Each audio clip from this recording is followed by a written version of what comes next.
एक तरफ देश के प्रधानमंत्री की अपील कि अगले एक साल तक सोना ना खरीदें, दूसरी तरफ जून से शुरू होने वाला शादी का सीजन। देश के बड़े हिस्से में शादी में सोना उतना ही जरूरी है जितना देश की अर्थव्यवस्था का मजबूत होना। तो फिर इस आर्थिक संकट के दौर में प्रधानमंत्री की अपील का असर क्या हुआ? क्या लोगों ने सोने की खरीद कम कर दी? मीडिया रिपोर्ट्स में दावा किया गया कि पीएम की अपील के बाद सोने की खरीदारी कम होने के बजाय बढ़ गई है। सराफे पर भीड़ कम होने के बजाय ज्यादा होने लगी है। लोग पैनिक में सोना चांदी की खूब खरीद कर रहे हैं, पर सवाल है क्यों? इकोनॉमिक्स टाइम्स की रिपोर्ट के मुताबिक ज्वेलर्स ने बताया कि कस्टमर्स जून में शुरू होने वाले और मिड अगस्त तक चलने वाले शादी के सीजन से पहले किसी भी संभावित नीतिगत बदलाव से बचने के लिए गहने खरीदने की होड़ में लगे हैं। कैसे बदलाव? आयात शुल्क में बढ़ोतरी, गुड्स एंड सर्विसेज टैक्स में बढ़ोतरी, या सोने की खरीद पर और ज्यादा पाबंदियां लगने का डर? यह डर है क्योंकि पीएम की अपील करने के 2 दिन बाद ही भारत सरकार ने सोने और चांदी पर लगने वाली इंपोर्ट ड्यूटी को 6% से बढ़ाकर 15% कर दिया। पहले 6% थी, अब 15% हो गई। ऐसा इसलिए किया गया है ताकि लोग बाहर से सोना कम मंगवाएं और देश का विदेशी मुद्रा भंडार बचा रहे।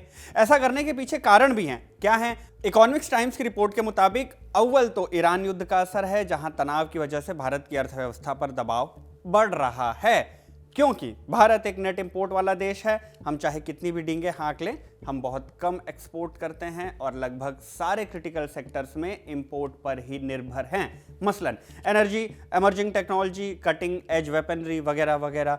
सोना खरीदने से भी इसलिए मना किया जा रहा है क्योंकि हम सोना भी आयात ही करते हैं। इस सब में फॉरेन एक्सचेंज रिजर्व के डॉलर का इस्तेमाल होता है और जितना डॉलर हम इस्तेमाल करते हैं उतना ही रुपया टूटता है।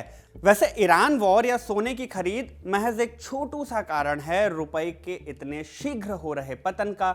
जंग से बहुत पहले से विदेशी निवेशक लगातार अपना पैसा भारतीय बाजारों से निकाल रहे थे क्योंकि दूसरे बाजारों में बेहतर रिटर्न मिल रहा था।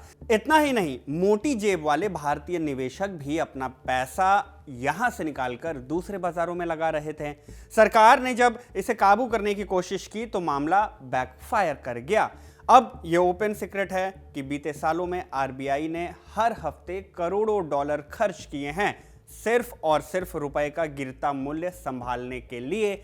इसके बावजूद रुपया सेंचुरी मारने की कोशिश में है। जब यह खबर तैयार की जा रही थी तब 95 रुपए 80 पैसे हो चुका था। एशिया की प्रमुख मुद्राओं में सबसे खराब प्रदर्शन रुपए का ही है।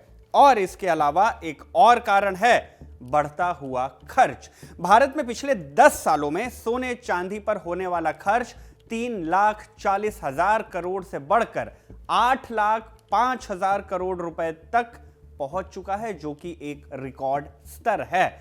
सवाल है कि क्या टैक्स बढ़ जाने से सोने की खरीद कम होगी? पिछले 10 साल में सोने के दाम 443% बढ़े हैं, फिर भी भारत में इसकी मांग हर साल औसतन 718 टन बरकरार रही। भारतीय लोग सोने को केवल गहना नहीं बल्कि मुसीबत का साथी भी मानते हैं। शहरों से लेकर गांव तक में इसे इमरजेंसी फंड की तरह स्टोर किया जाता है। और तो और भारत में सोने के बदले लोन लेना भी काफी आसान है, इसलिए लोग इसे खरीदना जारी रखते हैं, दाम चाहे कितना भी बढ़े। और ऐसा हो भी रहा है। आज तक की बिजनेस डेस्क ने all India gem and jewellery domestic council के चेयरमैन राजेश रोकड़े का बयान छापा है।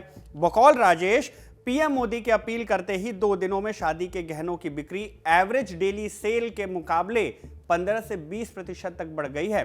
संभावनाएं जताई जा रही हैं कि बड़ी ज्वेलरी चेन की जो डेली सेल है वो करीब 25 लाख रुपए तक पहुंच सकती है, जबकि मीडियम स्केल के ज्वेलर्स के डेली सेल आमतौर पर 15 से 18 लाख रुपए के बीच रहती है। आज तक से हुई बातचीत में एक ज्वेलरी ब्रांड के एमडी ने कहा कि कुछ लोग तो नवंबर दिसंबर में होने वाली शादियों के लिए अभी से ही खरीदारी कर रहे हैं क्योंकि उन्हें यह डर है कि सरकार सोने की खरीद पर रोक लगा सकती है। देश के बड़े बुलियन और ज्वेलरी हब में से एक मुंबई के बाजारों में भी व्यापारियों का अनुमान है कि अपील के बाद 2 से 3 दिन में बिक्री लगभग 20% की बढ़ोतरी से दर्ज हुई, यानी बढ़ गई। कुल जमा बात यह है कि प्रधानमंत्री नरेंद्र मोदी ने 10 मई को देश से जो अपील की उसके बाद सोने की खरीद कम होने के बजाय बढ़ रही है। शादी ब्याह के दिन आ रहे हैं और यहाँ गोल्ड तो जरूरी है ही। पीएम की अपील में डेडलाइन कम से कम 1 साल की है, तो जिन्हें गोल्ड की जरूरत महीने भर बाद है वो हाथ अपने कैसे रोक लें। उल्टे ऐसे लोग जल्दी जल्दी में ही सोना खरीदने निकल पड़े हैं, क्योंकि एक डर है कि किसी भी दिन कुछ भी बदलाव हो सकता है। वैसे आपका इस पूरे मामले में क्या सोचना है, कमेंट करके हमें जरूर बताएं। इस वीडियो को शूट किया हमारे साथी अयान ने। मेरा नाम शुभम है, आप देखते रहिए खबरगांव।